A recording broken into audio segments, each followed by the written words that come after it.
New updates in the Atlanta police shooting of Rashard Brooks. It's been nearly 1 week since it happened, and today, former Atlanta police officer Garrett Rolfe now faces 11 charges, including felony murder. So that means he faces a possible life sentence or even the death penalty. The district attorney says the incident captured on police and civilian video showed Brooks never presented himself as a threat and that he was kicked and stood on by the officers after being shot twice. The other officer, Devin Brosnan, did not shoot Brooks, but he is also facing charges of aggravated assault. Those charges did not sit well with many officers at the Atlanta Police Department. It's being reported that several officers called in sick or walked off the job altogether last night in protest. The attorney for Devin Brosnan is also not happy with his client's charges. Here's what he told CNN's Chris Cuomo last night.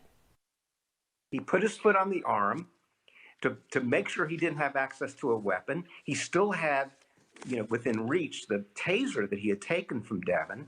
And like for 6 or 7 seconds, he puts his foot on the arm until he can make sure that he doesn't grab a weapon. And then he takes his foot off.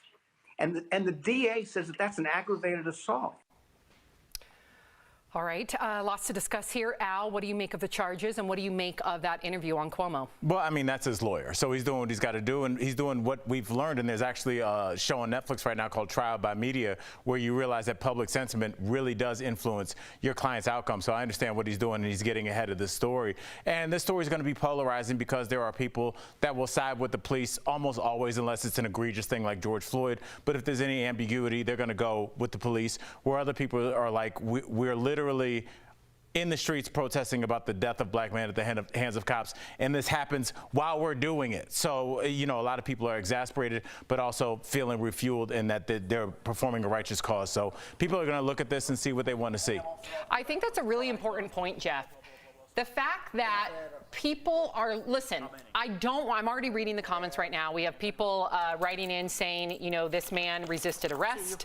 He deserved it. You guys appear to be so far left. I don't want this to be a political thing. I don't want it to be left mentality, right mentality. The way I look at it, and I believe the way the show looks at it, because we do have a morning meeting every morning, we discuss all of these topics. We see it from a human perspective. Most of us here are parents, so we try and envision if that were my son, if that were my father, if that were my co-host, Al Jackson. To me, when you envision it that way, you immediately strip away any sort of political loyalty or affiliation. So I just want our viewers to know that. I always want to be transparent with you. I read your comments. I appreciate your comments. But we are trying to look at it from a human perspective. And Jeff, how would you feel if that were Lawson, if that were Al Jackson? I mean, I think you know how I would feel, Sam. We need to get to a place in this world, in this country, where we could have a conversation without being labeled a certain thing, whatever it may be, and whatever side you're on. I hate political parties. I hate extremes to the left. I hate extremes to the right. But we need to get somewhere where we could have a conversation on the table. If you think one way, you're automatically, you're all the way right, you're all the way left. It's very hard to have a conversation. I think that's exactly what we need to do. Those policemen calling in sick and, with this blue flu, you're giving up on your city, man. You're giving up on your people. You're giving up on everybody of color, white people, black people, brown people, Asian, whatever people you are, you're giving up on them, man. Get back to work. This is not the answer to just quit because one of your people let the courts handle this. Yeah. Don't let the public opinion handle it. Let the courts handle it.